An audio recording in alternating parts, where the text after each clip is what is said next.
लोकसभा निवडणुकांची घोषणा. देशात 7 टप्प्यात होणार मतदान. 19 एप्रिल ते 1 जून रोजी होणार मतदान, तर 4 जूनला होणार मतमोजणी. महाराष्ट्रात 5 टप्प्यात मतदान होणार. 19 एप्रिल, 26 एप्रिल, 7 मे, 13 मे, 20 मे रोजी महाराष्ट्रात मतदान. संभाजीनगरमध्ये अंबादास दानवे आणि चंद्रकांत खैरे भिडले निवडणुकीच्या तोंडावर. ठाकरेंना दुफळी परवडेल का? दानवेंची चंद्रकांत खैरेंवर जाहीर नाराजी.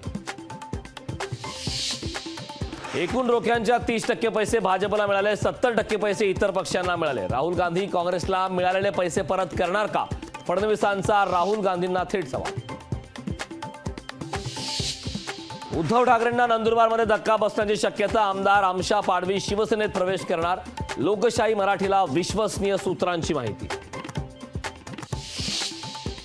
हातकणंगलेत मवियाजकडून राजू शेट्टींनी मागितला पाठिंबा. काँग्रेससोबत उद्धव ठाकरेंच्या एका जागेची अदलाबदल.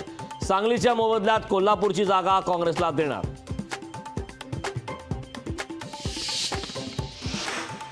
कोर्टानं जर ठरवलं तर राष्ट्रवादी नाव आणि चिन्ह कुणालाच मिळणार नाही. त्याची चिन्ह गोठवले जातील. सुनंदा पवारांनी व्यक्त केला अंदाज.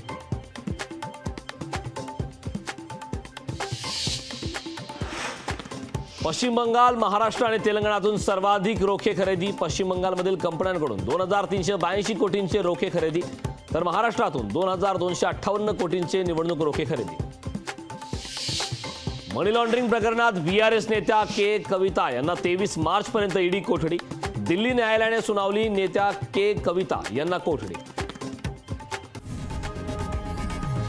लोकशाही मराठी ऐका, पहा, जागरूक रहा.